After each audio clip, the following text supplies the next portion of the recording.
भारत के हर हिस्से में अजीब और डरावनी जगहों के बारे में कहानियां फैली हुई हैं, लेकिन बंगाल का काला जादू एक ऐसी कहानी है जिसे सुनते ही हड्डियां कंपाने लगती हैं। बांकुरा, बंगाल का एक छोटा सा गांव, इस कहानी का केंद्र बिंदु था। यह कहानी उस समय की है जब शद और अमित, दो कॉलेज के दोस्त, अपनी हॉरर स्टोरीज के शौक के चलते इस रहस्यमय बंगले की ओर बढ़ रहे थे। ये बंगला एक जंगल के बीच में स्थित था और वहाँ की हवा में एक अजीब सी ठंडक थी।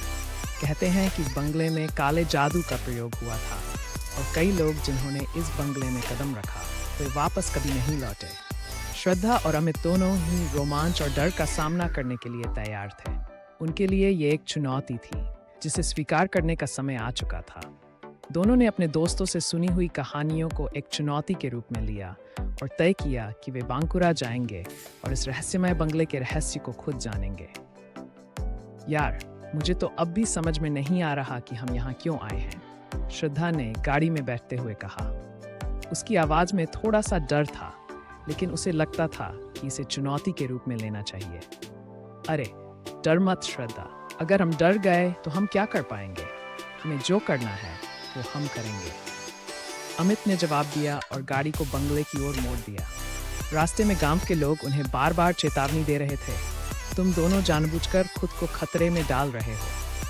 उस बंगले में जो कुछ हुआ था वह कोई साधारण बात नहीं थी, लेकिन श्रद्धा और अमित ने इन चेतावनियों को नजरअंदाज कर दिया। जैसे ही वे उस पुराने और खंडहर बंगले के पास पहुंचे, वातावरण में अजीब सा सन्नाटा था। चारों ओर जंगल और झाड़ियां थीं और बंगले की दीवारों से घना अंधेरा बाहर की ओर झांक रहा था। ये जगह तो कुछ और ही लग रही है अमित, श्रद्धा की आवाज में अब डर साफ दिखाई दे रहा था।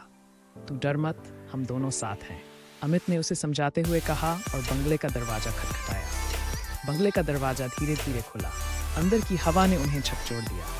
वह हवा ठंडी, भीगी और अजीब सी थी। श्रद्धा ने डरते हुए एक कदम अंदर बढ़ाया और अमित उसके पीछे चला गया।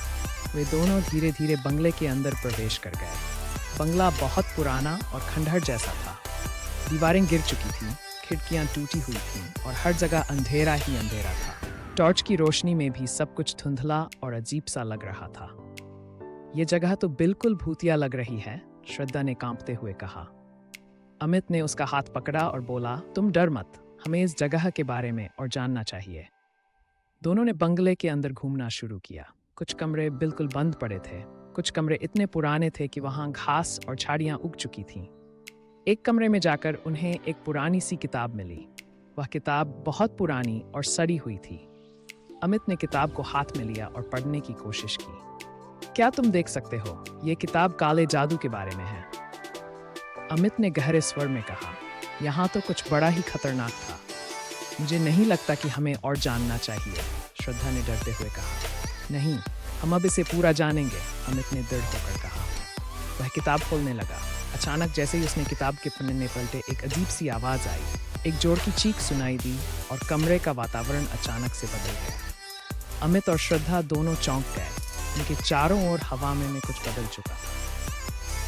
दीवारों पर अजीब से निशान उभरने लगे और कमरे में ठंडी सी एक सांस महसूस हो रही थी।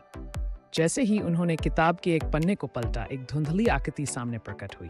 यह आकृति एक आदमी की थी जो बेहद डरावनी और खौफनाक लग रही थी। उसकी आंखें जलती हुई थीं और उसके चेहरे पर अजीब सा मुस्कान थी। तुमने मेरी किताब पढ़ी है, अब तुम मेरे जादू के दायरे में हो, वह आकृति गहरी और भयावह आवाज में बोली। हम क्या चाहते हैं? श्रद्धा ने कांपते हुए पूछा। उसकी आंखों में डर था और दिल तेजी से धड़क रहा था। तुम दोनों ने जिस किताब को छेड़ा है वह किताब मेरे जादू की शक्ति से भरी हुई है। अब तुम्हें इसकी कीमत चुकानी होगी, आकृति ने कहा और एक खौफनाक हंसी हंसते हुए अचानक गायब हो गई। अमित और श्रद्धा दोनों एक दूसरे की तरफ डर से देख रहे थे। अब क्या करेंगे? श्रद्धा ने घबराते हुए पूछा। अब हमें इस जगह के जादू को तोड़ना होगा, अमित ने कहा और वह किताब के अगले पन्ने को खोलने लगा। अमित ने किताब के पन्नों में से एक मंत्र पढ़ा जो इस जादू को तोड़ने का तरीका बता रहा था। मंत्र में लिखा था कि काले जादू को तोड़ने के लिए किसी को अपनी आत्मा को जोखिम में डालना पड़ेगा और फिर जादू के दायरे से बाहर निकलना होगा। तू सही कह रहा है, श्रद्धा ने कहा, लेकिन हमें इसे सचमुच करना पड़ेगा। हमें करना ही पड़ेगा, नहीं तो हम यहाँ फंसे रहेंगे। अमित ने जवाब दिया। अब दोनों के सामने एक विकल्प था, या तो वे इस मंत्र को पूरा करके उस जादू से बच सकते थे, या फिर उन्हें सजा के तौर पर इस बंगले में फंसे रहना पड़ता। अमित ने मंत्र पढ़ना शुरू किया। जैसे ही उसने मंत्र का उच्चारण किया, एक अजीब सी हलचल होने लगी। कमरे की दीवारों से खून की धारें बहने लगीं और कमरे में अंधेरा घना होने लगा। एक अजीब सी आवाज सुनाई देने लगी, जैसे कोई उन्हें पुकार रहा हो। अब तुम दोनों की आत्माएं मेरी होंगी, उस आकृति की आवाज गूंजने लगी।